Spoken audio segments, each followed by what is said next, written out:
Hey, Hey, and welcome back the truth. and Shay with Alyssa. And Jay. Yeah.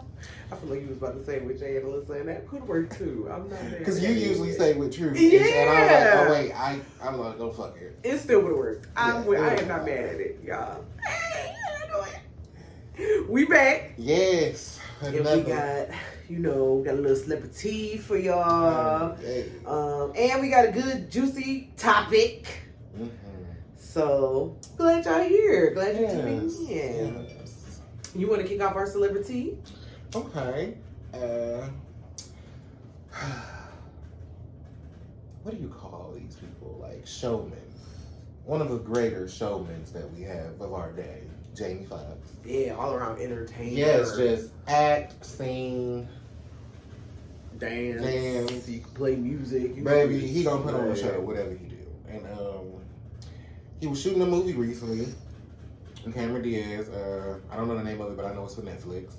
And on set, it was an incident on set. I want to say he collapsed, maybe, or was just having some health issues on set. And it was said that it could have been a stroke, but the family's been like real, like not really like alluding to what it was. But I did hear that it was a possible stroke that happened on set, and it's just he's been recovering for weeks now, and it just seemed like it's getting to a point with the family where it's like it might have taken a turn. It might take a turn for the worse, or they're just open to the possibility of it just not, because he's still been in the hospital for so long. It's like if he would have been fine, it would have been a quicker recovery. So they're preparing for the worst. And that makes me so sad. Everybody just to do a prayer for Jamie Foxx, or just holler to your higher power, because Jamie Foxx, it's too soon. Like, and I had a family member who had a aneurysm last summer, and he, kind of around the same age, like 50s, older, like black male, and but he is on the recovery, like, and he's been making great strides and progress. So it's definitely possible. Like, I really just hope, like, because God had a final say.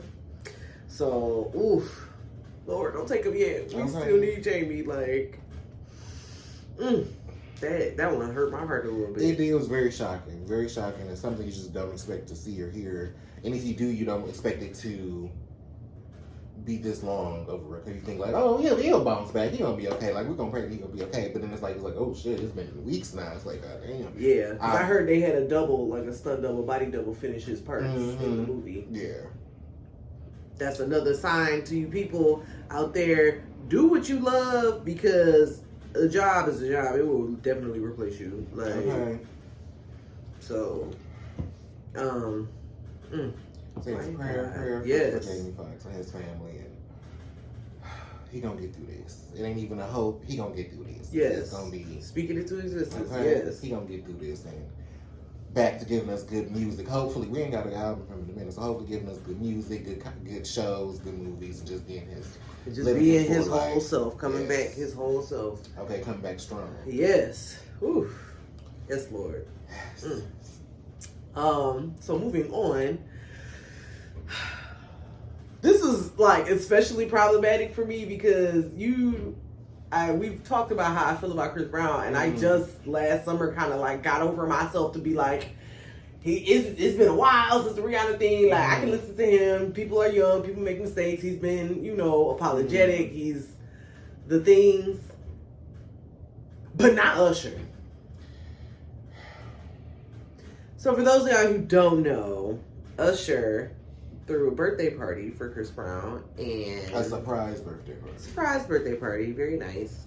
And apparently Chris Brown was having words with Tiana Taylor, and it started getting kind of unhinged. And Usher stepped in to say, oh, hey, that's not cool. Let's skate over here, you skate over there. We just gonna, haha. And then there were more words, and I don't know if Usher followed Chris out to the tour bus or the whatever. I don't know. But Usher ended up getting jumped by Chris and his security team. Yes. So he's okay, thankfully. Like, it wasn't horrible. Like, But still, just the principle. Grow up, man. Grow up. That's not the way to fight. I mean, like, we did an episode about this. That's not the way to, like, handle everything. Like, learn how to, like, use your words and express how you're feeling. Or even if it is negative feelings, like, hey, I don't like that you did this. I felt disrespected when you did that. Like, how hard is that? And Chris Brown is just one of those examples of artists or people who get to a certain point in life and they just can't or don't want to. How can I word this? They want to seem authentic to the core people that they grew up with. And you can still be who you are and still elevate yourself and be in different spaces and still remain at the core of who you really are. Yeah. I think that and you also have to realize, take into account though, that your audience has grown up. They're not 16 and 17-year-old girls anymore. Like, these are grown women in their 20s and 30s, and some of them in their 40s. Like, it's like, come on, man. But it's like, it's still just that mentality of like, you know, I'm real, and I'm gonna handle it. I'm gonna. It's like, sir, like, you grown as hell. Like, go on, you still acting ass.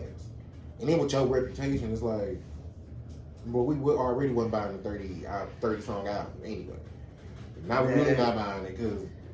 Well, no, like, don't do that. Like, Usher, really? What has Usher done to anybody?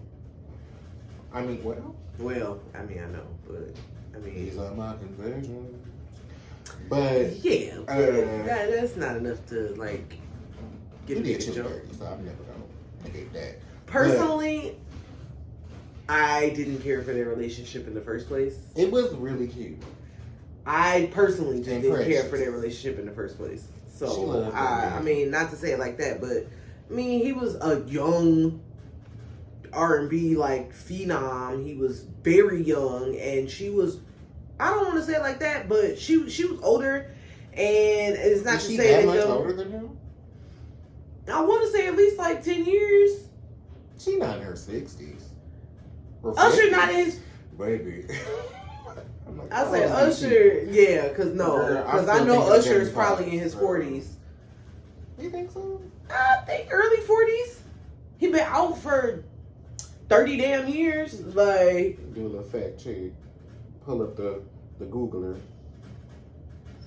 Well, maybe not 30 years, but he been out for a long time, since 97. I think he's 44. Right. So how old is Chili?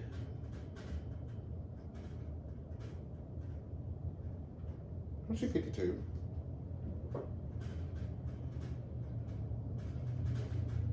What is that, 8 year difference? So, yeah. Let's just say that he was 22 when they got together. That would make her 30.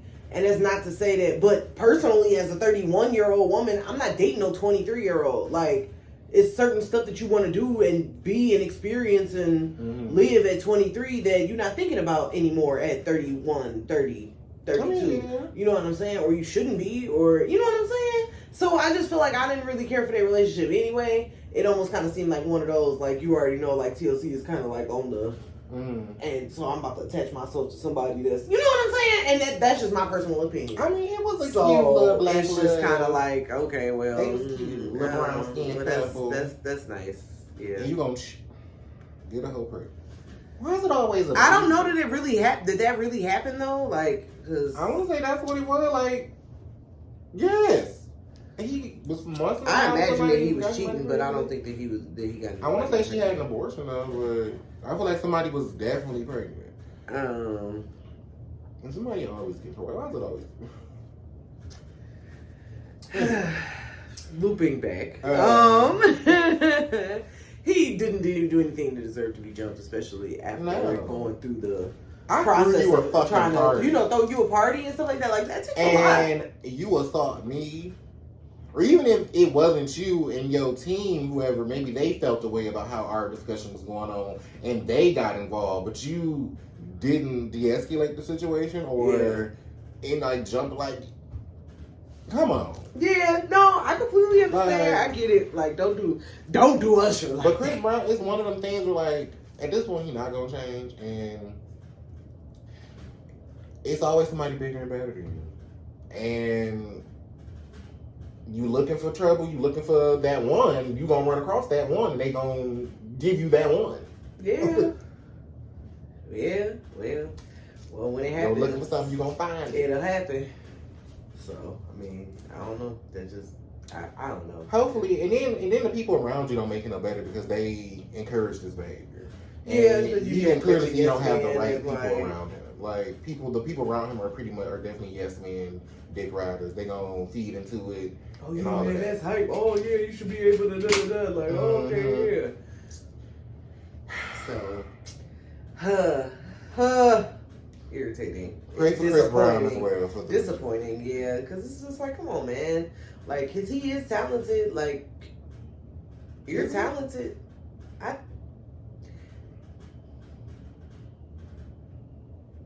I mean, you know what? No, because that was a good. I'm glad that you asked that because it is something that I have to think about because there's an attractive privilege that plays into it. A factor that, because he is an attractive man, he's over 6 feet, he's light skinned, he's got the pretty smile and all of that. He can dance, he's got tattoos, and but I mean his voice. I mean he's okay. He's talented. He's okay. I think he's okay. I never really. But I guess what you're saying is, does his talent overshadow all of this bad behavior? No, it does not. No, because short answer, no. And maybe I'm the wrong audience too, because I have a gripe with male singers in general, or just. I'd be disappointed. The thing is, it like they be ended up disappointing, and you just be like, or they die, and you just be like, So it's very male singers. No shade to male singers, but it'd be given. It's almost like a double standard. Like, that's a double standard in, like, male singers and female singers. Like, male singers don't have to really do much to captivate an audience. The thought of a man singing is, like... It's already kind of like, oh, whoa. Exactly. Like, if it's halfway decent, it's fine. But women gotta be damn near Tony Braxton, Beyonce, and Whitney Houston combined. Yeah. To, like, she get out and get a chance. And even still, it'd be... all she do, it's always nitpicky. It's just always something. You can't live up to it. It's just niggas can get on stage, do a little hoo yeah. Baby, bitch is pregnant in audience. It's like, girl, no. Something to think about. Maybe we should do an episode about that. Okay, because that brings us to our last celebrity. Yes, and it almost didn't make the list, but it ties into our conversation for today. Because I'm over them as probably much as the internet is over them as well. Blue Shine and, I said Blue Shine. Really? Blueface. Really, Blue Shine. Look, save everybody's time. Baby, if y'all, that's a good baby name. Blue Shine. Blueface and Krishan, another one of their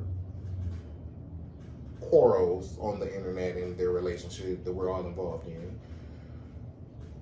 I don't know, like many of their disagreements or arguments, we don't know where it comes from. It just always appears out of thin air.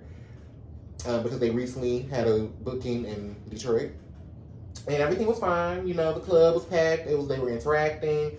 It was perfectly fine. Nothing was going on. Everybody was cool. Okay. I want to say either still here or right after they left. That's when Blueface, I guess, started making like these little tweets and tweets geared towards Krishan, just about whatever he was saying, tearing her down about whatever, saying whatever, she's not gonna be a good mom. He didn't want to have a baby with her, and he wanted her to have an abortion. And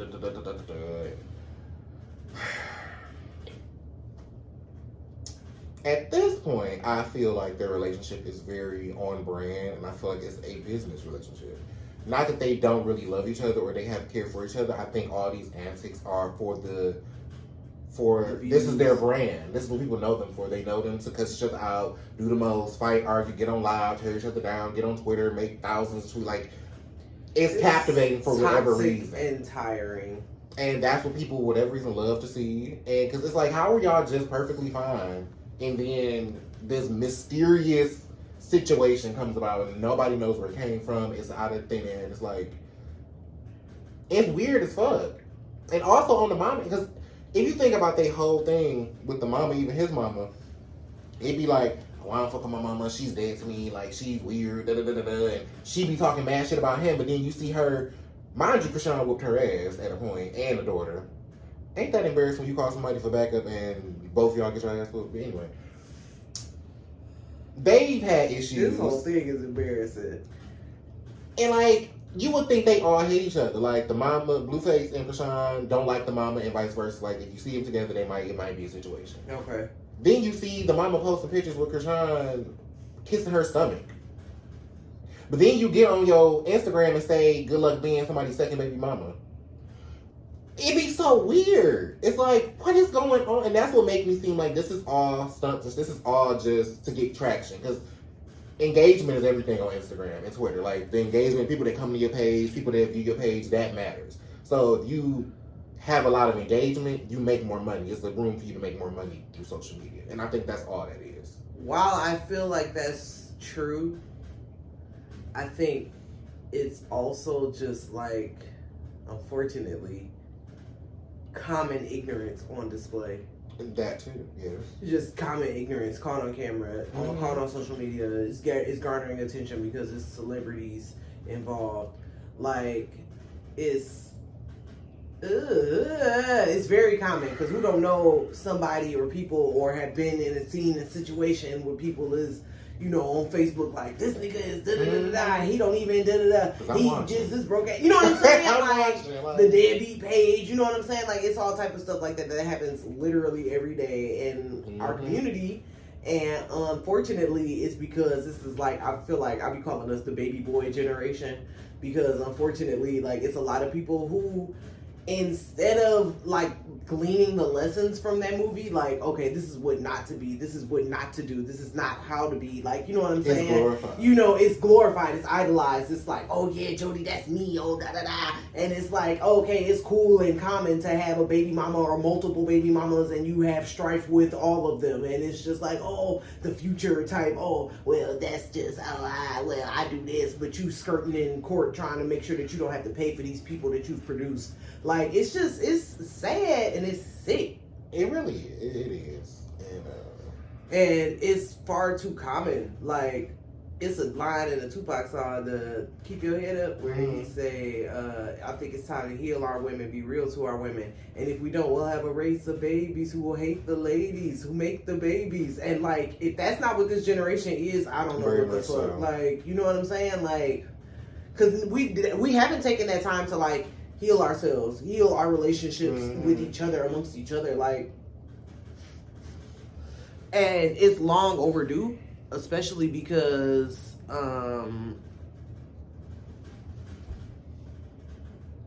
we have so much hurt. Our hurt is so deep, and it's like, it's been so long, it's been so long, and we need to start loving on each other. And that leads into our topic for today, which is toxic relationships. Be they familial, romantic, platonic, like, we need some healing.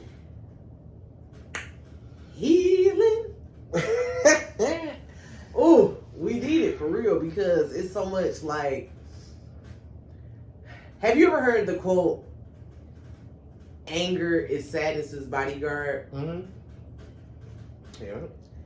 And I feel like that is so much in our community. Like, everybody, it's so many of us that's just like angry as fuck. Like, you just mad as hell about so many things. And like, really underneath all of that, you're just sad. Like, everybody, you're hurt. You're sad, you're hurt. And like, it's scary to face those hurts. Yeah. Or like why you're hurting, or like facts, realities, just things that are true. Oh, my parent wasn't there, or oh, I did get bullied in school, or I had this. I don't have a sense of self-worth. I don't, you know what I'm saying? It's very scary to face those realities. Because you reliving. You relive it. You reliving. Thank you. You have to relive it, and some people would rather just keep it closed and deal with the outer hurt and just spew the project it. Yeah, like instead of having to relive it and resurface and those memories come back and. But it's a lot. Okay, but the only way out is the way through. And like, personally, I've had a bunch of like hurt that I've had to heal within myself before I could move forward in certain things. Like I've had friend hurt. I've had like heartbreak hurt. And I've had like familial hurt where it's just like you did this to me. How could you? And it's like, absolutely allow yourself to have that moment. Have that feeling. Yes. Feel it. And just, oh my God, this is, I don't want to feel this way ever again. But glean the lesson from it. What was your part in it? Accountability. And then also look at the other person and decipher whether what they did was intentional or if it's a byproduct of their own hurt, part of their own personality flaw that they haven't worked through yet. You know what I'm saying? Yeah. And when you do stuff like that, it make it be like, okay, like, I get it. But even with that, you have to be sure that you have boundaries, because sometimes you have people who thrive off of negative energy. They thrive off of negative attention. Yeah. And it's okay to not want that in your life either. It is. Even if it is family or a romantic partner or, you know what I'm saying? Like, you know what? I understand that this is a part of your hurt and your journey, but the way that you project is not healthy for me. And I can't be around that energy. It's baby, it's hard. Like, especially like just thinking of like the toxic relationships you've been in or been through, whether it be relationships, friendships, or just any form of toxic environment. It almost says something to how, I don't want to say how you were brought up, but it's just like what you had with, how did I say this? The people you've experienced, whether it be like mom, dad, whether you have siblings or not, those relationships, they have an effect on how you get friends, how you get relationships. Because that's almost what you seek at, like it's what you're comfortable with. So if you see somebody like let's say a friend, if they're like a frenemy and they're like, maybe they're nice to you, but they also talk about you behind your back, or they do a little funny shit, you kind of are familiar with that. Because let's say you have siblings and they do the same thing. It's something where you're like, okay, well, my sister do that or my brother do that, so it's fine. So it's normal. Like, it's the normal. Baby, that is so funny that you said that, because I have never thought of it that way. And it's funny because I have sisters, and like, I don't want to say that like we talk about each other but behind each other's back, what I love about our dynamic is that because it's three of us, there's always somebody to play the middle, the mediator. Like, okay, hey, this is not cool. You tripping. You see how she tripping? You tripping. Da da da. Like, you know what I'm saying? To play the middle part. And I love that about our dynamic, because as siblings, you are going to talk about each other, and it's just like, I mean, that's just human nature. Like, in that way, where it's just like, your sister got on my nerves today, and she done da da da da da da. You know what I'm saying? And it's just like, okay, but it's so funny that you just created that thread, that connection between that, because that was something that I struggled with in high school, like having like frenemy girls like that, or like, well, one in particular, but just having like, oh, but we have this much in common, and we this and da da da da. It's cool when it's like this, but then when we get around boys or we get around this, it's something else, and you acting different, and it's like, I hate when she do this, but like, and not knowing how to approach about that and be like, hey, it kind of hurts my feelings when you do this, like, I wish you wouldn't do that, and like, not come off like, you being, what? That's not even like, you know what I'm saying? So I love that you made that connection. Yeah, because it worked with friends and relationships. Like, let's say, like, for me, example, when I was younger, like my first like experiences like with dating and getting to know men and everything, I had and still have dad issues, and they were fresh then when I was like very young, and my dad in and out of my life. I got to see him. It was spaced out when I did see him, and I was always chasing him. I was always the one like, I want to see my dad. I want to see this. Let me call him. I was always chasing that affection.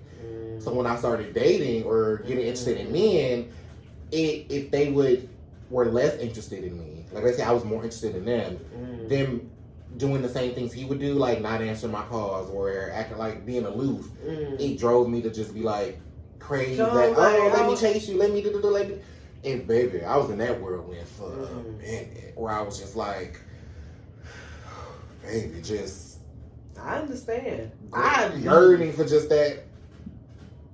I want to say love, but yes, that love, and it took me a minute to get out of that little headspace of like, no, bitch, this is a problem. Like, if they were really interested in you as much as you were, it would be equal. Like, you wouldn't be the one solely having always hitting them up, always calling them, always reaching out. Yeah, definitely. Because then it's like the same thing, and especially like whenever I did see my dad, let's say I would be pissed at him. When I did see him, I was just so excited to see him because I hadn't seen him that whatever I was mad at didn't matter. And same thing with the relationships I did fall into. Like, yeah, I might be like, I haven't seen you all day. Like, I'm mad as hell. You've been ignoring my calls. You seen me calling. I see you active all on social media, like Facebook at the time. But when I see him, oh, you can't. Like, I'm so glad you're out of here. Like, I need that. And it's like, girl. Yeah. Gross. Like, get a grip. Like, girl. Especially because there's that, like, guilt attached to bringing up your hurt feeling or, like, this is da-da-da-da-da. And you, because you don't feel safe to unload that because they might disappear. They might leave again. Like, I'd rather deal with it than, like, say something and really get you away from me. And, like, I'd rather have you here than to not have you at all. Yeah. And that's a dangerous mindset to have. Yeah. You shouldn't. It's not fair to yourself. You shouldn't. The person, whoever you with, friend or whatever, you shouldn't depend on them for your happiness. And a lot of that happens where people depend on another person for their happiness. Like, I'm sad when you're not here. I'm sad. I get laughter from you. I get happiness from you. And when you're not here, I don't have that. And it's like, bitch. Get a hobby. Like, do something, bitch. Like, you should not have. This person should not be your end all be all. But that's what most people. The thing about toxicity, honey, it's embedded in you. And that's what most niggas and bitches, women can be toxic too. So whether it's it goes both ways, yes. A heterosexual relationship or a homosexual relationship, men and women can both be toxic. And they crave on the fact that you need them. It's that you can't do anything without me, whether it be financially, whether it be your emotions. Like, if you need them for any, like, they crave off that. Because without me here, you don't have anything. And then, it just creates an unhealthy dynamic, and you're just in it, and it's like, what do I eat? Then, I know. Like, I think if I have a situation where I was like, dumbass bitch. I mean, I would say my first.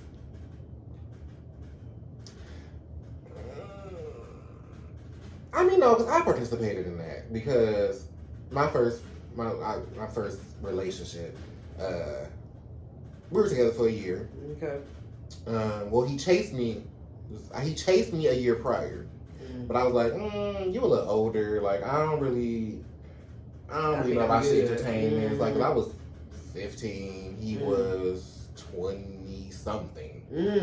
I can't remember exactly how old he was because he was lying to me about his age. I found that out too. Damn. So he was 20 something, and I'm like, maybe I shouldn't be entertaining somebody this much older than me. Like, I don't know. So I just was like giving him the back burner. But the year after that, he was still like just persistent with it. Like, no, I want you to be mine. I want to be with you. And I'm just like, okay. Yeah, no, I understand. So we was together for a year, whole year, and everything was fine. But like I said, I'm a child. You're an adult, so like you can't come to me. I can't really come to you. Don't know. Well, he was coming to me, but it was very much that, like, you're coming to see me. It was not a lot of times where I was really, like, coming to see him. Or if we did, we would meet places or, like, do stuff. But he would, like, drop me off home or he come chill with me sometimes. But that's neither here nor there. Together a whole year. I'm just getting into, because, yeah, I was 16, so I'm 17 now because I'm graduating high school. Okay. No, yes, I said that right, yes. I was 15, and then I talked to him when I was 16. So, yes, I'm 17 now. Graduating high school, just got into cosmetology school. Fine, I'm getting my little stuff with all my stuff in it. I'm like, oh, this is so fun. Like, yes, I got my stuff. There was Arcus on TV. I'm like, ooh, I ain't seen no Arcus. Yes. I'm chilling, like, this is a good night. Phone ringing, my man calling, I'm like, why ain't talking to my man? Like, oh my God, I can't wait to tell my like, I gotta come talk to you school. Like, it's gonna be stuff. Girl, I answer the phone. All I hear is yelling, like, just straight arguing. And I'm just like, I was about to hang up. But I'm like, no, because he called me for a reason, so maybe he, like, so I'm still on the phone. It's a whole argument between him and his actual, I'm gonna say actual boyfriend, and they're just having this big ass argument of like, you ain't shit, and I do so much for you. This is the boyfriend talking to my man, like, you ain't shit, I do so much for you. You're my man's nigga. Da, da, da, da. You live in my house. Da, da, da, da, da. And you just running this whole like, I'm getting all their business, and I'm like shook on the phone. Yeah, like, like I can't, like, and in that moment I should have just never talk to him again. Because I'm like, I already had, because it's one of the things where like, I got into cosmetology school, like I already have something that I'm interested in, like a future. And even though I was happy for that, and I still ended up going to cosmetology school. Like, he didn't negate that, but it was a situation where it's like, you have a dream and you have a nigga. He ain't acting right, but I still was just like, I care more about that in this moment. Fuck the school. I care about this man right now. And I didn't bring it up initially. Like, I heard the phone call. He called me right after that. Like, I hung up. Maybe like an hour went by. He called me. And I'm thinking he is going to know that I was on the phone because, like, you will see, like, the duration of the phone call, yeah. Didn't bring it up. So I didn't bring it up. I didn't say shit until... I think I might have slightly brought it up in a... I didn't bring it up in a way that was like, look, nigga, I heard, like, you called me and you and your bitch was on the phone, like... So... But I'm a child. I'm fucking sick. I don't know how to handle a situation like this. Like, this is something that's new to me. So, he definitely led... And I could say that was a little bit of grooming as well because, like I said, he's much older than me. I'm fucking 16. Yeah. He was... He got away with a lot of shit because I still entertained the relationship. Like, I was just like, even though like it was less of a relationship, I'm like, I'm going to school. Like, I ain't, boy, fuck you. Like, but I was still talking to him. We were still, of course, having sex. And it was off and on for years. Like, it took years for me to get rid of him. Because he was everything that I wanted. Especially at that time. Like, my type and style and taste was very... It was just different. Like, I liked hood niggas. I liked... You had to be light-skinned. I loved me a light-skinned man. He was tall, light-skinned. He almost looked like... If I can compare him to somebody, I would say a mix between... I ain't even gonna say a mix. I'm gonna say visually, he looks almost like Nipsey Hussle. But just... Because I feel like Nipsey Hussle has more of a... authentic looks where he looked like he could be from the land. I would say more Americanized Nipsey Hussle. Okay. With just like more European features. Okay. But they looked almost similar. He was fine. Like fine. Like he was tall, tattoos, just beautiful man. But he was I understand. I pray for him. Because me now I would never. I don't even find him attractive. Even though he's visually attractive, he's ugly as fuck to me because I just know the core of who you are. Like, you're an ugly ass nigga. Like, you're shitty. Yeah. I feel like I don't know that I would necessarily label them toxic, but like to that extent, but it definitely was unhealthy. I feel like my first situation like that was you know, me and my frenemy friend in high school, we both liked my high school crush. And it would just kind of be like, oh, okay, like, oh, you know, kind of just girl talk, like, oh, you know, he's cute, you know, just girl talk, like, oh, he's cute, but nobody really doing anything. But then, like, when we would get around and be in the mix, she would, like, make moves, like, go for it, and it's like, at first it was kind of like, okay, well, it don't bother me, like, because, I mean, she made a move, like, how I'm gonna be mad because I didn't make a move, like, you know what I'm saying? And like, but also it like hurt me because it's like, girl, you know, I like them too. Like, I like them first. Like, how you going? Like, so I just feel like it was all just very, especially like she would come back and be like, oh yeah, me and so we made out and we did that. And it just be like. But I very much had like an ugly duckling syndrome, like ugly duckling experience in life, like to where like I feel like my adolescent years, like for sure, like I was very just like awkward and like, oh, okay, not like, oh, ooh, like, you know, it was like a period where I actively avoided taking pictures. Like there's like probably 14 through 16, 17, there's like not any pictures of me probably, you know, and so any like male attention that would be like, oh, you know, slight interest, like, because I feel like a lot of times I would find myself like dudes fucked with me for my personality, like, oh, you funny, you smart, you like, you know, okay, like, yeah, but when nobody trying to be like, listen, I want to be with you, like, you know what I mean? And I was just like, oh, okay, but I really kind of accept it on that some level, like that was just kind of like my being in life, like, oh, okay, that's fine, I could just be the funny hookup friend, like, oh, okay, that's fine, like, oh. And it took a lot for me to come out of that, like, because that's definitely an unhealthy mindset, like, you know, like, I'm definitely worthy of love, I'm definitely worthy of a relationship, I'm definitely worthy of somebody that's like, Alyssa, that's my boo, and, you know, somebody claiming me and, like, doing the things, like, that's not something that I have to settle for less than. And that's not an area that I have to settle for less than. And that was the lesson that I feel like I learned from that. And especially also like, I want to say like my first like real like relationship, didn't happen until like my late 20s.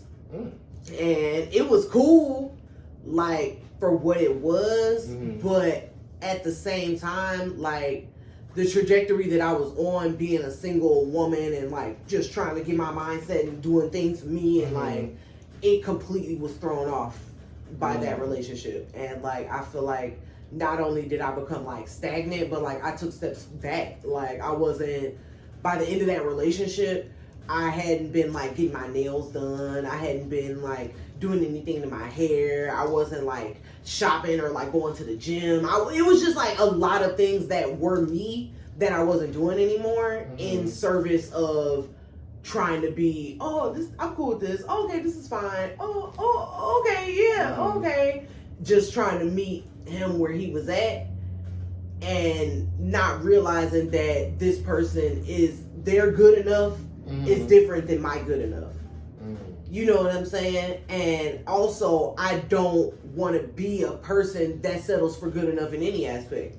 You know what I'm saying? Like, if I want to shoot for the moon, like, I should be able to shoot for the moon, and that's okay. And I shouldn't have to I shouldn't have to allow for you to make me feel bad or feel like I'm high maintenance for wanting to shoot for the moon.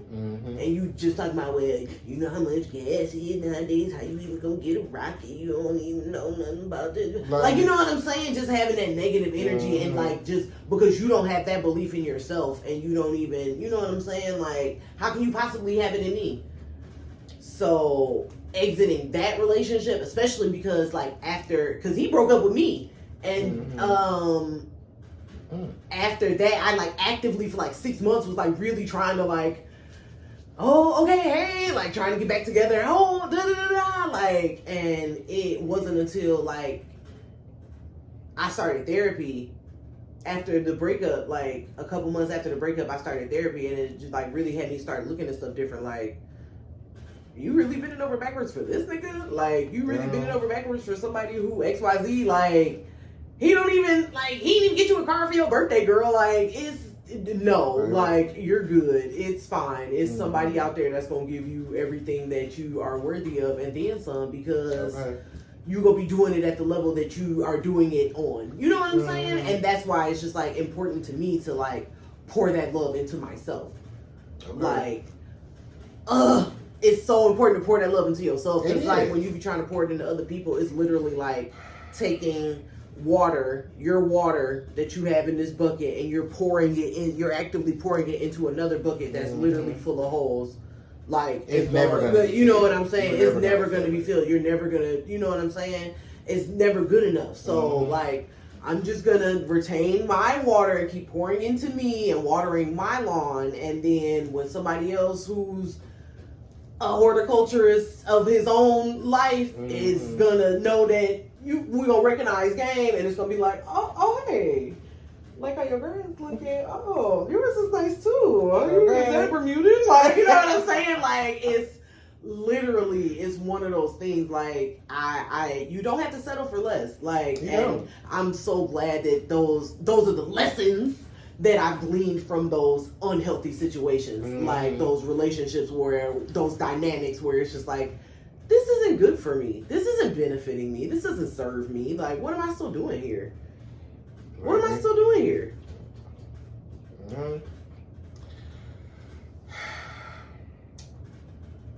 So, it's this quote. I feel like I made this up, because I feel like I've been working on this mantra or whatever the fuck it was. I feel like I made it up. Okay. Can't nobody tell me different. Roll with it. Because it came to me one time, I was just thinking, no, I did make this up. I don't care. And if anybody say different, sue me. People see your potential. People see the light that you are. People see what you are capable of before you even see it. They see it within you. And they will do anything and everything to make you not see your own light. And they will try to dim it and make you, they don't want you to see the light that you carry. Because they know the minute that you see your own light and you see your own brightness, you're going to be the sun. Like, you're going to soar. Like, you're going to go. And it's such a sad mentality, because I feel like I'm the total opposite of where, like, I want everybody to, like, I try to everybody bring to everything, shine. like, the best out of everybody. Like, girl, do that. Like, that's a good idea. The bitch is like, no, I don't think. Like, no, bitch, do it. Like, be the best you can be, because what's stopping you? What's holding you back? And with that being said, speaking like a friend group, so. Oh, unhealthy friend groups. Yeah. This was probably, like, years ago. I'm going to say, it's like between 5 and 7 years ago. I was in this friend group. It was a bunch of, it was a gay friend group. My first experience with gay friends and a gay friend group. Your Noah's Ark. Pretty much, yeah. And I was kind of excited, because I'm like, I've never had a group, like, up until that point, most of my friendships were female based. Okay. And I was like, the quote unquote the gay. So the GBF. Yes. And so I'm like, okay, I finally got like a group of people that I can, this is like a little, and they were already a group of friends. Okay. So I was the newer, because I knew me and one of the people in the friend group were friends previously, like in high school. Okay. Well, frenemies in high school. We were frenemies in high school. Okay. And I ain't been into his business, but we just got reconnected in a way, and then he connected me with his friend group. Okay. And I was like, okay, and then like it just became a thing where like we were just always hanging around each other, and we eventually like it was a group. All falls down, everything fall apart in Miami. So I'm gonna start in Miami. We had a trip to Miami. Why do Miami tear up friendship? I don't know. Miami is something. It's some voodoo on Miami, because it can tear up. It got room to tear up any type of relationship. You and your man, you and your friends. It's gonna tear it apart for whatever reason. I don't know. We had this trip to Miami, and this is still in the beginning of like me kind of like integrating with this new friend group. This is in the very beginning, and I'm like, okay, this is my very first trip as like an adult. Okay. Like I'm 21. Yeah, like a trip. Yeah. No, I'm 20 at this point, because I wasn't 21 yet. This is the year I was turning 21. Okay. So I'm like, okay, I've never been on a plane before. I've never been like on a trip like away from like my family, like it was always family based. I'm like, oh, this is gonna be fun. I can't wait. So I'm really excited to be there. Right. Mind you, I don't know when I get to Miami. I'm just thinking like it'll be some things that I can do. I'm not thinking that there would be nothing that I can't do on South Beach. Yeah. So I'm like, okay, like it's gonna be fun. Mm-hmm. We get there, and it went to shit very quickly. Mind you, I'm happy to be there. Like, so I don't give a fuck what's going on. Mind you, I should be the most pissed on the trip. In retrospect, I should have been the one that was more irritated and had the most negative energy because I couldn't do shit. Anywhere they wanted to go, it was like we had to filter out what we were doing because I couldn't go. But I was happy to be there. I'm like, I've never been on a trip before. I've never been to Miami before. Like, I'm just really, I sit on the beach. If y'all, and I even said to them, like, if there's something y'all want to do or something that y'all want to do, like, that I can't do, still go. Like, don't make me, like, the reason you can't experience what the fuck y'all want to experience. Right. Like, I'm fine. Like, I'm just here. I'll figure something out, yeah. Right, like, I'll be good. But they was like, no, we gonna still include you. We still want you. We still gonna do stuff together. So I'm like, all right, fine. But it was an argument at every point. Whether we couldn't agree on restaurants, we couldn't agree on places to go, we couldn't agree on this. And I'm just watching everything unfold. And I'm like, all right, well, this is weird. And it was just tension. Like, every time we got in the car, it was just, like, heavy tension. And I'm just like, oh, I'm just okay. And the trip, we were there, mind you, we were there for 5 days. So this is 5 days of bitches not liking each other. And I'm just like, okay, this is fun. But the one that I was friends with, he's a tourist. I don't know if that makes a difference, but they are very. You made tourists? June. No, May. No, June. I don't know. Shit, I forgot. He would be either May or April. Also May. They tend to get in a negative headspace and then stay there. And then that projects to the rest of the group because now you're creating a negative environment. So that would happen a lot. And that would be the catalyst of a lot of the things that was happening because he would have a way. And one of the people in the friend group was his boyfriend. So if your man is feeling away, now you feel away. And because you feel away, now you're both are carrying this negative energy into the environment. Now everybody's pissed off. Yeah. So that would happen a lot. And the trip was very interesting. It was a very interesting trip. But cut to that, because the trip, a lot didn't happen on the trip, but cut to me moving to Miami with these same two people. Not me to Atlanta with these same two people. The boyfriend and the friend that I had in high school. And I'm being very honest and very transparent about the whole situation because it was very. And I'm still cool with them to this day. Like we're not friends like we were. Close, yeah. But we still keep in contact. Right. So I've forgiven a lot. I've never brought it up, but I've forgiven whatever happened. It's like, y'all, we were young. Well, I was young. Well, they were older than me. I was 20. Yeah, I was young. But different headspace. It was what it was. I don't hold it against them. But I'm going to keep it real. We're moving to Atlanta, and I was working at CSL Plasma. I had just got fired. Like, we were like, oh, we're going to move to Atlanta, and I'm like, all right, we had it all planned out. We was going to Atlanta, like, back and forth doing stuff, and it was fine. I got fired, and I'm just like, and I got fired for being gay. Just put that out there.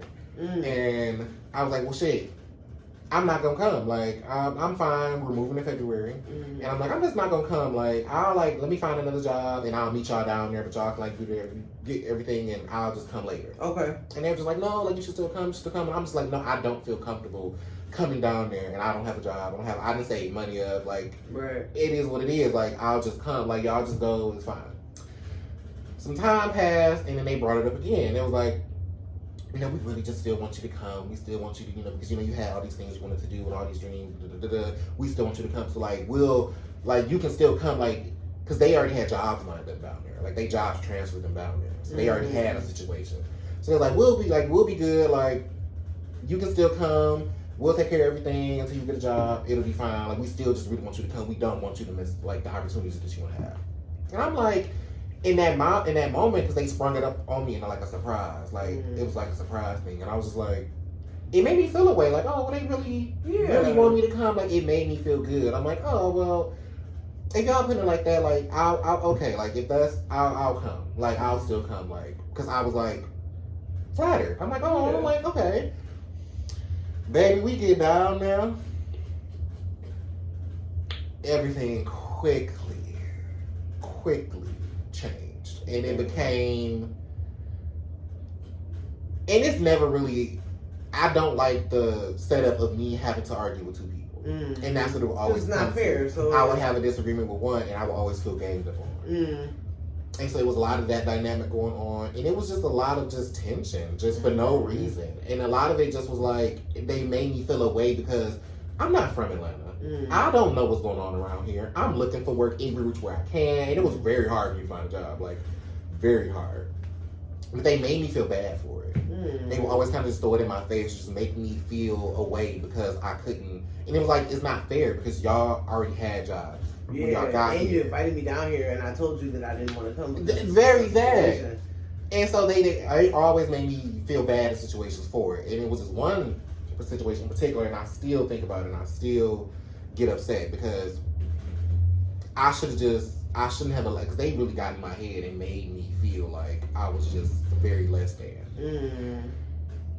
It was a point we were in the car, and I want to say this was on the way to Atlanta, or we were in the car doing something, and they were like, this conversation just came up of like, oh, well, we just feel like, you know, they basically called me an attention seeker. Like, you're an attention seeker, and like you do a lot, and it'd be like just calling me extra, and I'm just like, first of all, that's not even the tea at all. Like, if anything, I'm the total opposite. Like, I come in spaces and mind my fucking business. Whether people gravitate towards me, they gravitate towards me, but I don't come in loud and trying to grab attention. Like, I'd rather you leave me the fuck alone. Right. So yeah, I didn't know where the fuck it came from. So I'm like, okay, and I feel like I don't remember saying a lot in the conversations. I was listening to what they were saying, and it was just a lot of like, yeah, you do too much, you're an attention seeker, and and just running the whole down. I'm just like, okay, it is what it is. Like, I don't really give a fuck. It was one of their birthdays, and we went to Old Lady Gang, which is King Birth's restaurant in Atlanta. It was like just opening up. It was like maybe within like the first. It was still kind of popular. New. And it was like, I think she probably doesn't. I want to say she still does go there like just on a regular occasion. I mean, it is her restaurant. But in the beginning, she was there like every night, like always there, always showing up. So we like, okay, she gonna be there. We get there, she's there. She's walking around every table. She comes to our table, and this conversation is playing in my head because I want to say this conversation happened before we got there. I want to say it was that same day, and this conversation was had earlier in the day. So she comes to the table. So you think I don't want to do too much? Cause me, I wanted to just like, just be myself. Like, just, oh hey, what's going on? Okay. So, y'all leaving the Old Lady Gang after they tried to tell you not to be yourself. Yes, and I just felt real low in that moment because. Not that I was always looking to meet Candy, but she was a familiar. I know you want to meet Candy. She was a familiar face and somebody like obviously she's on the show that I watch religiously and have grown up on. It's like to be in her presence and not even speak to her, and I didn't speak. I might have waved. I might have been like, a smile, like, oh hey. But I hate that, girl. Missed opportunity, like. Honey, and them bitches really, I will say that them bitches got in my shit, like got in my mental and really just affected me and just had me second guessing myself, like, who am I? Like, and that was in a time where I really was like in like a self-discovery and didn't identity crisis. So I'm like already was dealing with that, and then I'm like, bitches telling me a version of me who I know is not, like, you're telling me who you think I am, and obviously you don't fucking know me. The person you're trying to tell me that I am, I'm not that. Yeah. But then it's having me still question myself, like, well, if this is how people are perceiving me, am I this way? Like, I was in a real mental fuck, and after that, it kind of just continued just to go downhill from there, and shortly after that, we left, and then they basically just gave me like we noticed you wasn't really doing too much. We noticed, you was kind of more relaxed tonight, and we proud of you. We so proud of you. Like that's really so lame.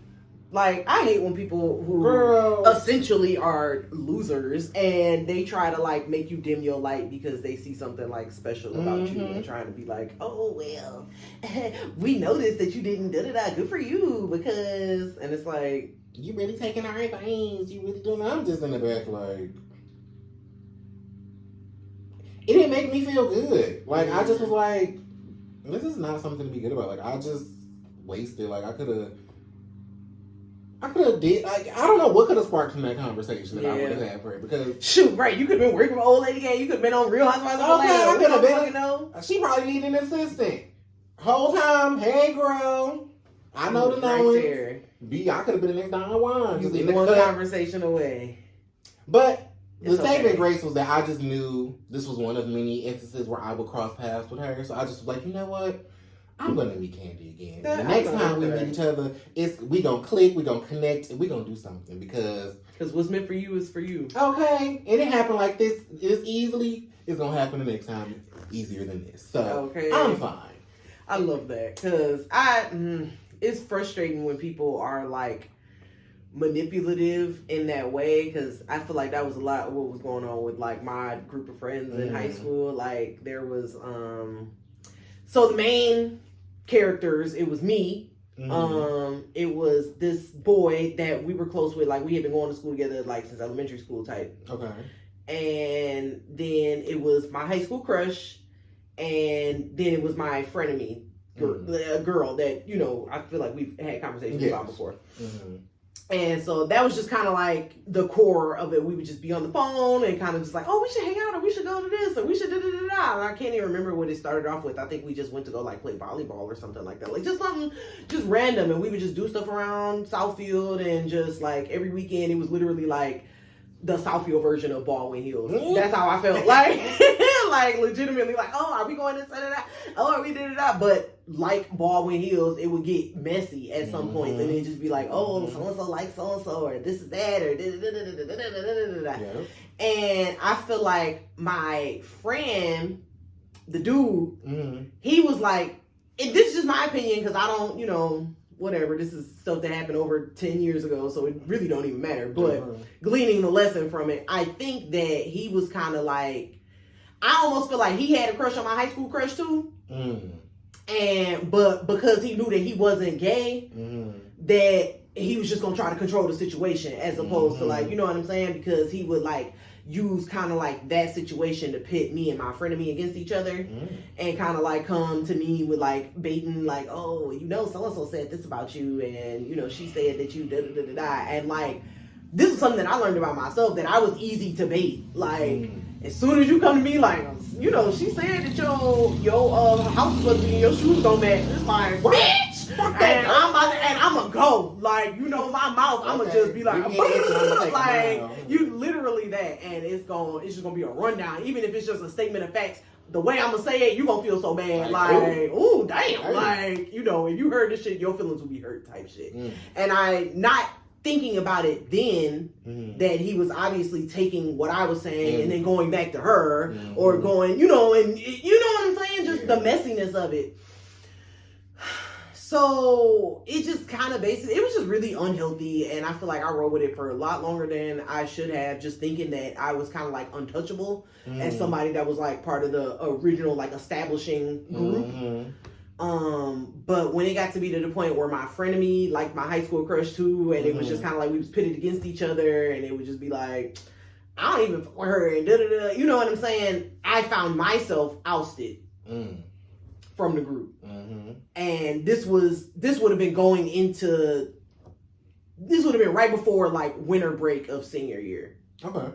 So mind you, I've been hanging with these niggas like tough since 10th grade, like, this is my crew. Like, this gang. And this is down to, like, this is supposed to be, like, the best time or the best year of our high school experience and all of this, whatever. But, like, by the time it got to, like, winter break, I just kind of started noticing people was just kind of like, oh, hey, like just being kind of dry with me or just being like, oh, okay, or like something going on and I'm not getting invited or like, oh, we had so much fun, or seeing it on Facebook, like, oh. And that is so hurtful. It's like, very hurtful. I can't even describe that pain it is to like think you so close to somebody and then just to see them do fuck shit and be like. You be like, oh, wow. But then, as an adult, again, looking back on the situation, that would happen to other people in the group. Like, it would be points like where somebody would be like, yeah, where we're like, oh, we ain't talking to so-and-so. You know, she did this. Or, oh, so-and-so did this. We ain't really fucking with him right now. Yeah. And it just didn't dawn on me that it could happen to me, that it would be my turn, that it could be my turn. I don't know what that is. Because I felt the same thing in that particular friend group where, like,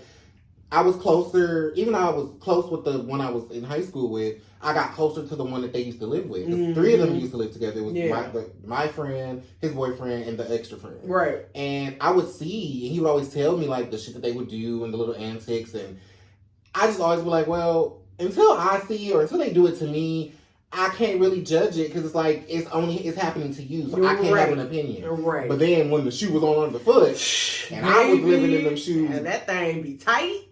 I was like, so by the time it was like winter break and like we didn't really like, I think it was, I want to say it was like one hangout and I had found out about it through like a friend that was like, she wouldn't even really hang out with them like that. So that's why I was like, so wait, you there? And I'm like, you know what I'm saying? So like, I think I ended up getting picked up or dropped off or something, and it just like the energy was just weird, and it was just kind of like, you're not wanted. Like that's just really just how I felt. It was just like, oh hey, like hey, like, and it kind of like looking like, who told her about this? Like that type of like, it was just that type of feel, and it was just like, dog, okay, so I gotta ride solo. Obviously, like not like that, like, but this is it. Because I've been riding with y'all, I haven't been taking no time to make friends with other people and just like whatever. So by the time I came back for the last semester of senior year, I was just riding solo, like fuck it, like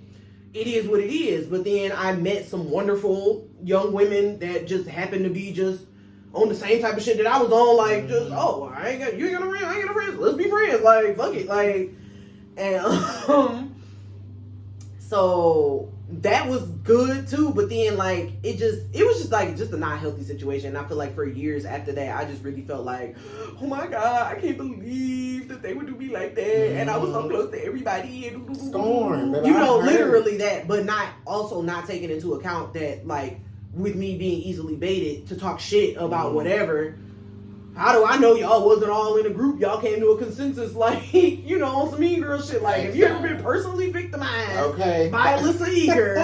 Raise your hand, and all the niggas was in the room like, me too. Like, I don't know. You know what I'm saying? Yeah. So I had to take responsibility for that because, like I said, I was easily baited. My mouth is lethal. I'm gonna be, you gonna be. I might be joking about some shit, and you still gonna be like, that was funny. Like, okay, yeah.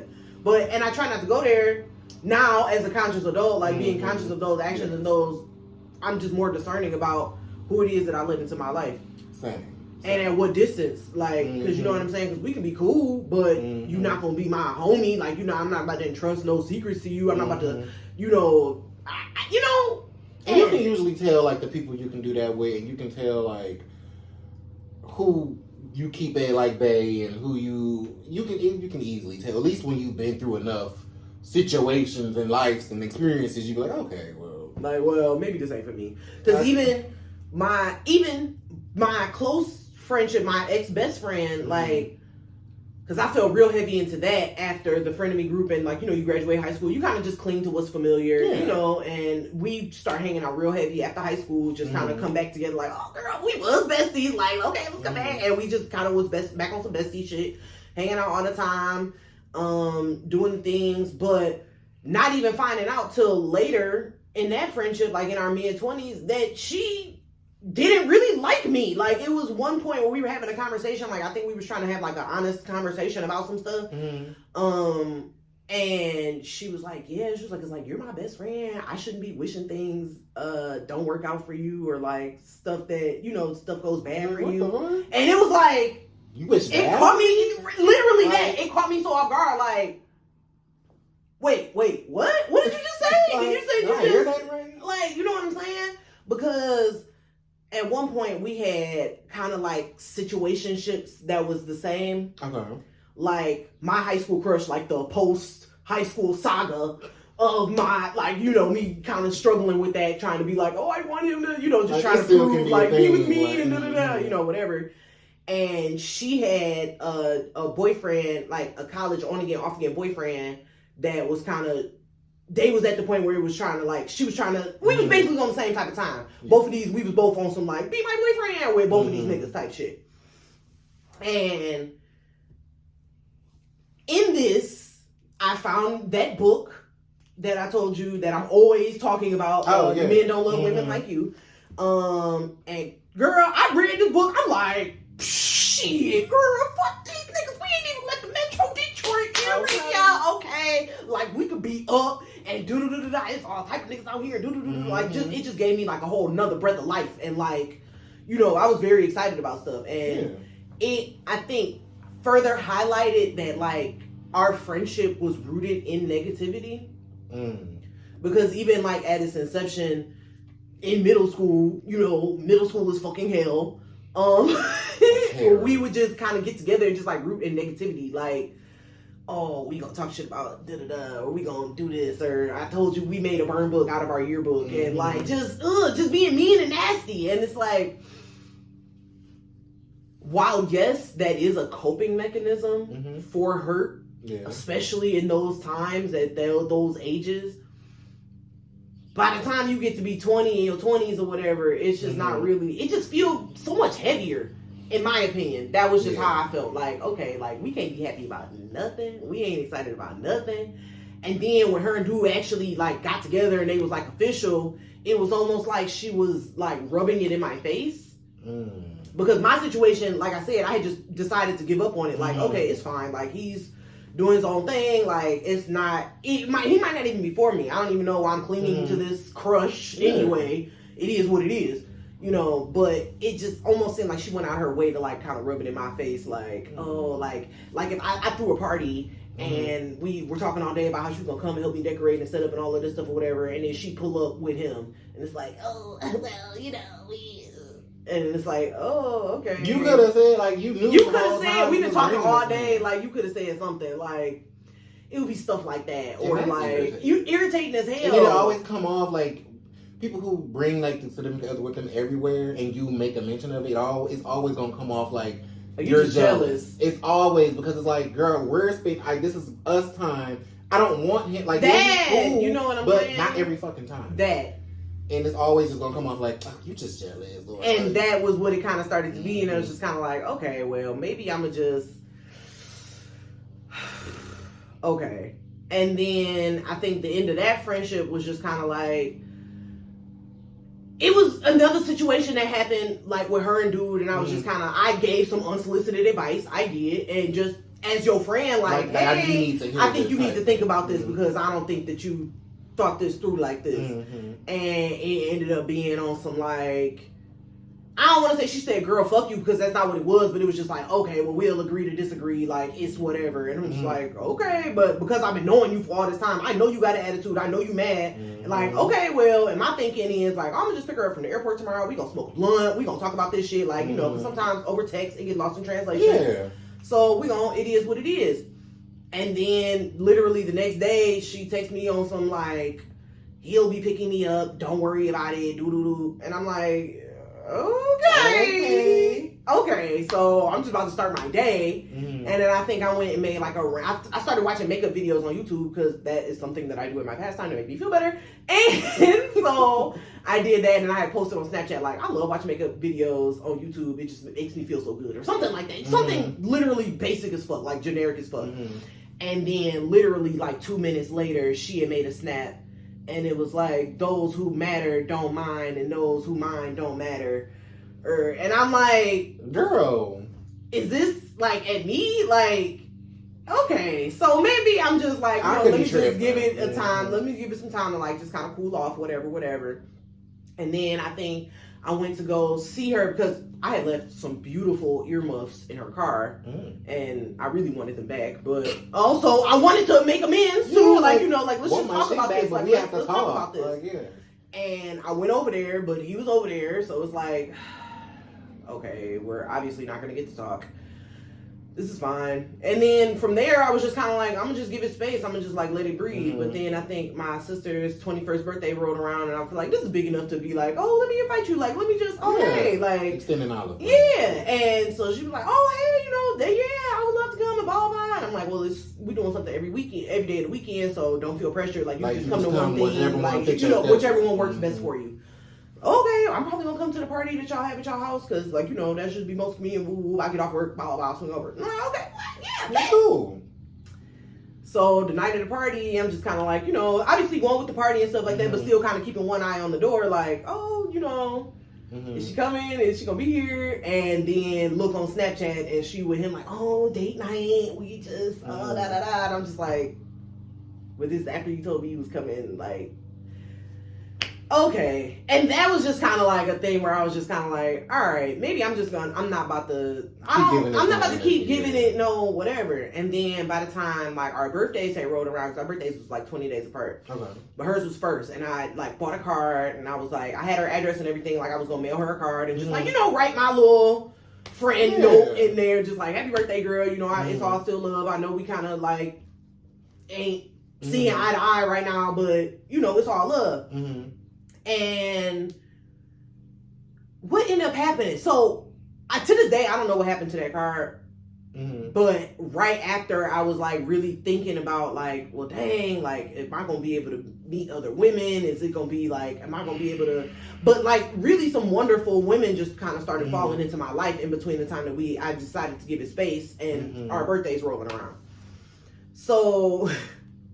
I don't know what happened to that card, like I said, to this day, because then the thought just dawned on me, like, why am I still reaching out? Why am I trying to want to make amends? Why am I trying to be the positive to whatever, to just be a part of this negative relationship with somebody who doesn't even really fuck with me? Honestly, like, you wish bad on me, you don't want me to, like, what am I chasing this for? And so, I mean, as heartbreaking as that was, like, to just be like, okay, this is over, like, it was over. I had to call it. And even after that, like, again, no beef on my end. It wasn't no, like, oh, da-da-da-da-da. I think I made, like, a snap saying, like, I'm just so thankful for, like, friends in my life, like, old and new, and, whoop-whoop. And she made one immediately after that talking about, like, who's you trying to convince, us or yourself? And then, like, she made a post on my birthday talking about, you remember that Fall Out Boy song, Thanks for the Memories? Mm-hmm. She wrote Thanks for the Memories even though they weren't so great. And I was just like, okay, like, this is obviously, like, I'm good. Like, yeah, at that point, I'm fine. Like, and it's so sucky when friendships end or, like, because people drift apart naturally. And that don't even be that. It be when it's somebody you really thought was your dog. Like, and it's like, damn, so this is how this is going to end? Because, I don't feel like all friendships come to an end. I feel like you definitely have forever friends. But it's like, sometimes you just have those friends, you just naturally drift apart. Yeah. But I just hate when it's something that could have been resolved. Right, we could have talked about it. We could have, like, it could have made something, but that's because I feel like I've never had, even though I've never really been a people person, I never had a hard time making friends. Like, people just always gravitated towards me for whatever reason. I'm like, okay, well, these are my friends. It's your energy. You're so friendly. Yeah. But I noticed with me and other gay men, those friendships are never successful. And I can never understand why, because I'm so, like, pro, be who you are, be you, and I love, especially, like, my other gays and my other feminine gay men, like, I love them. And it's like, even if I don't know them, I'm, like, in a space where, like, you're supportive. Like, ain't nobody gonna fuck with you in here. Okay. I don't know what happened. I don't know you, but in my mind, I'm like, if it go left, I got your right, girl. Like, because we here. But that's how I feel. For whatever reason, it just never. It never goes past a certain point. And I'm like, damn, I don't know what that is. And just even with my last gay friendship, I want to say it mostly was built off trauma bonding. If I'm really looking back on it, I feel like a lot of it was built on trauma bond. And it happens. because it was very weird, and I feel like he also was a shout out to worst roommate ever. I feel like I watched that and I was like, because it was after the fact that we had stopped living together, and I was just like, oh my fucking God, I feel like this bitch preyed on me. Like, was I duped and didn't fucking know? Because literally, like, we were Facebook friends. And, you know, you just have, like, them Facebook friends, like, y'all, you don't know them, but, like, y'all been friends on Facebook for, like, a long time, and y'all like each other posts or might share each other's shit from time to time. It was one of them things, and one day he just slid in my inbox and was like, he said something to me, and we just started a conversation. Like, we met up at the Woodward. It was like, okay, well, I'm going out. You going out? Like, oh, yeah, like, where you trying to go? Like, meet up. Yeah. Woodward. Met up, and then after that night, we clicked. I feel like there was a little bit of sexual tension, if I'm being completely honest. Okay. Because the very first time we met and we went to the Woodward, now that I'm looking back, I noticed it was just a lot of, like, because he was looking at me, like, in ways or, like, not in the ways of, like, he didn't like me, but in a way of, like, there could be, like, a possibility. Like, checking me out type thing. And after that night, we just continued a friendship. We would always meet up, go places, do stuff. And he lived with his sister at the time. And they were always, like, at it. Like, arguing about something. Like, damn near like they hate each other. But, like, it would flip. Like, he would be like, I can't stand this bitch. She's so fucking irritating. Then he'd be like, I love my sister so much. Like, and I'd be like, he just hated her yesterday, and it was the same thing with his mom. Like, I hate her so much. She's a fucking bitch. She ruined my life, and but I love my mama so much. Like, she's such a good woman. She raised me a lot, and she tells me to be them. And I always just sit there like, sound like he got some mama trauma. This is a lot. I don't know what to believe, because like, I'm gonna let you feel how you gonna feel, because I'm not in your situation. Right, and it's your family, so like, I don't have an opinion. Yeah. So I'm just here on the ride. So whatever you telling me is what I'm gonna help try to filter out and get you, because I'm always on the resolve. Like, you know what, that's your sister, that's your mom, but like, shit happens, but it is what it is. And it was one of them things where like, they had really got into it, and it was like, he was like, just always like, I want to leave, I'm gonna leave, and I'm just like, I said something, like, you know, you just say shit to be saying shit sometimes, and I just remember saying something like, well, you know, if you ever need a place to stay, or, you know, stay a couple nights somewhere, you can stay, and not really meaning it, just like throwing it out just to be like kind words, like, bitch. And he moved right in. Mind you, I'm living with my mother at this time. And he called me one day, and he would do stuff like, he wouldn't ask. He would almost be like, you have to do this. Because he would be on some like, okay, so remember you said that if I ever needed a place to stay, I could always stay with you. And I was like, yeah. And he would be like, okay, well, I'm going to need you to do this. I'm going to need you to do that. I need to hold you to your word, yeah. And it would be shit like that. And I'm like, okay, well, mind you, I ain't telling my mama shit. And I'm just like, okay, you coming with like trifles of shit. Okay. And so that's not, no. And even for my mama to even be cool with it, I just was surprised. I thought she would be like, okay, we could stay like a week or something. But she was fine. He just like, she was like, okay, well, that's fine. Right, just kind of understanding the situation. Girl, that bitch moved in, and I noticed, because my mama, we worked really, I don't want to say we worked on our relationship, but it was a time where like we were like actively bumping heads, just didn't see eye to eye. And we kind of, y'all were turning the corner. Yeah, and like at this point, we were at the, like, past the corner, like we were fine. And I just noticed he would kept making like friction, or like making me question. Trying to make it seem like y'all should, like, you should be feeling like how he feeling, like, I hate my mama. Ugh. And almost making me feel that way. And I remember I caught myself, like, it started to work, but then I caught it and I'm like, why am I? My mama is cool. I haven't felt this with my mama in like a year. Like, why am I tripping like this? And I noticed, like, oh, it's this bitch. I didn't notice it afterwards. It took me a minute to notice that that's what he was doing. I'm like, was this bitch trying to make a demise between me and my mom because you and your mom don't have a good relationship? So you feel like you had to create this friction? Like, ugh, you jealous little hobo? Like, so literally, so I'm like, okay.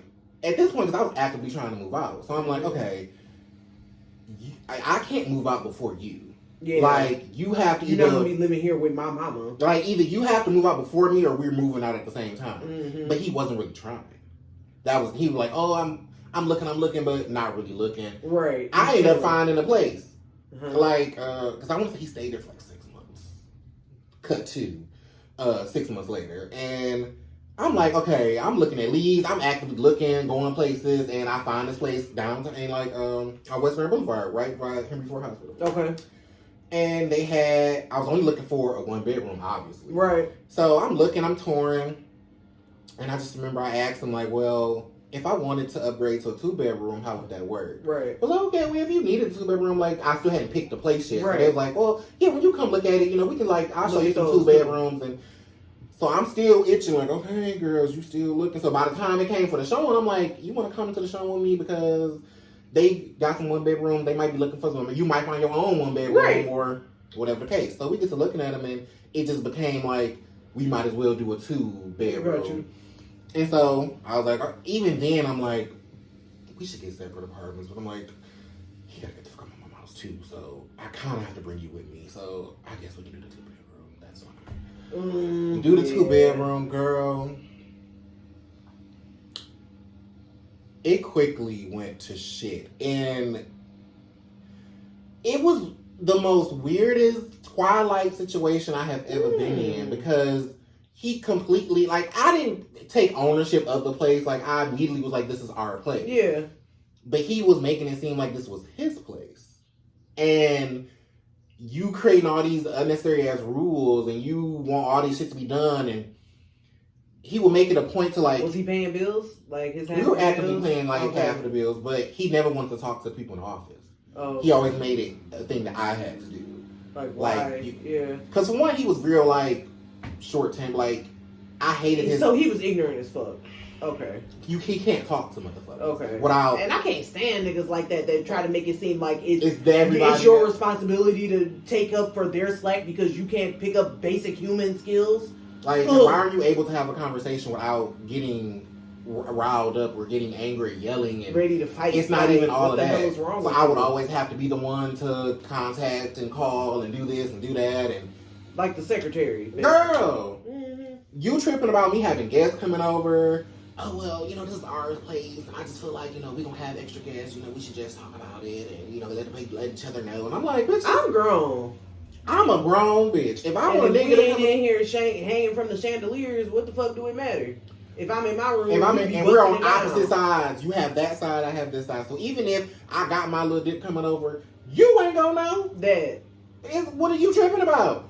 So, and then we would get into these arguments. Like, and I just remember it being the worst time of my life. And I'm like, I remember sitting there one day like, why? I have my own place again. I have a job that I like. Because I want to say I was working at my first dispensary. I'm like, I have a job that I really like. I transferred jobs. I switched careers almost. I got out of food services. I was actively like trying to get out of like being a server. Got out of that. And I'm like, why am I so unhappy? And I'm like, it's this big. Right, the negativity. Because literally he would make his problems my problems. And we had so many like face-to-face arguments. And I don't even yell. Like, I can have a conversation and I can say what I got to say. You say what you got to say. It don't even have to get to me raising my voice. I'm talking about yelling. Like, I'm in his face. Like, we're like this close, like yelling at each other. And I'm like, what is this for? Like, child, I'm trying to think what the last straw was with that situation.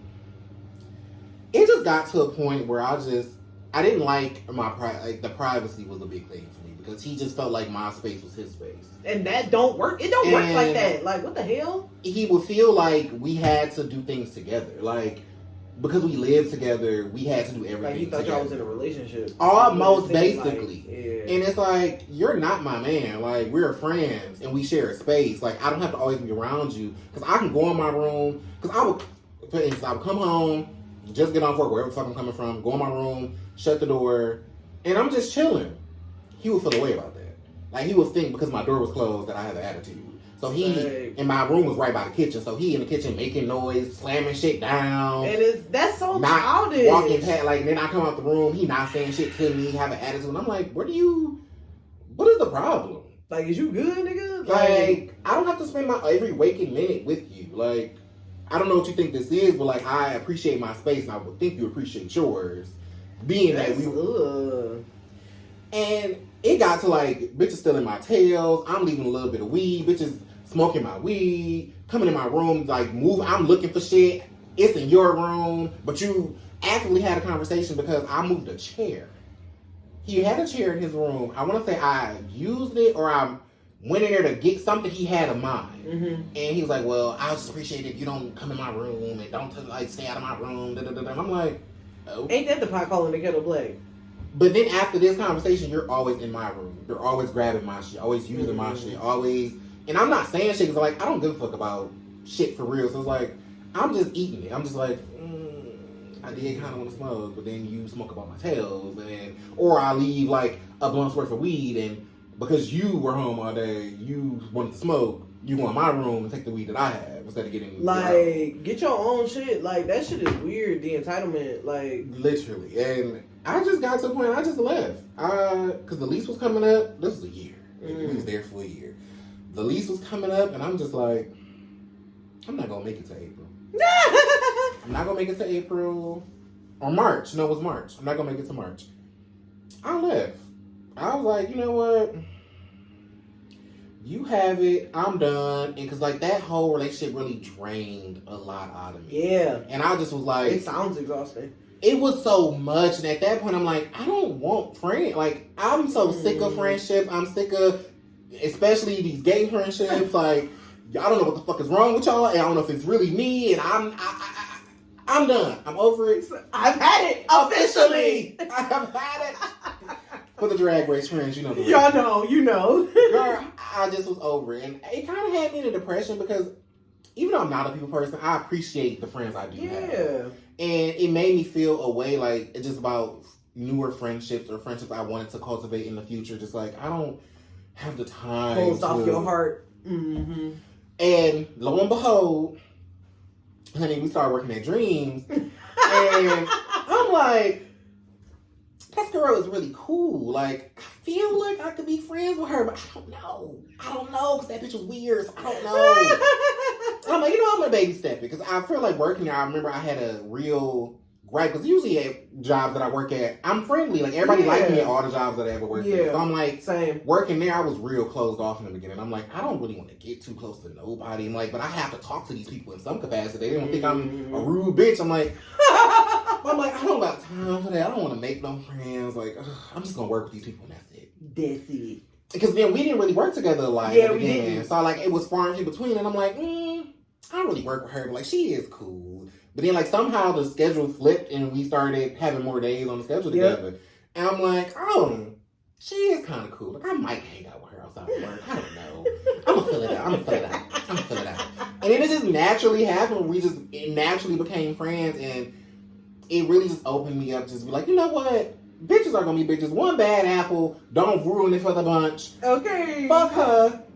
This is a whole new situation. And it really just opened me up to just still be like, there is hope. There is people in this world that are genuine people. And not everybody has an ulterior motive or is fucked up or just like you said, wishing bad on you secretly and you don't even know it. There are people who are actually genuine and trustworthy and good humans and to the core. And thank you. Thank you.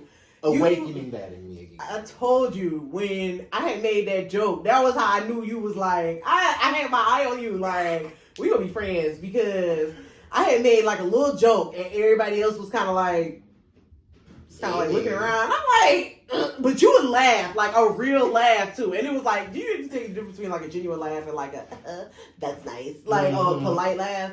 And I was like, oh, I like him. That's about to like, we about to be friends. And then I think after we went to go see Wakanda Forever, was that the first time we hung out outside of work? Yes, it was. And we went to go see that, and it was me, you, and Eshawn, and shout out to Eshawn. We had a good time, and it was so fun. The only thing that I wish was that we had went to it had that black experience, because it was a few times we was in the theater like, people making noise, and it's like, everybody else is like, oh, y'all seen this already? Like Did y'all see it? Like, are you in the movie or something? Like, that's how they.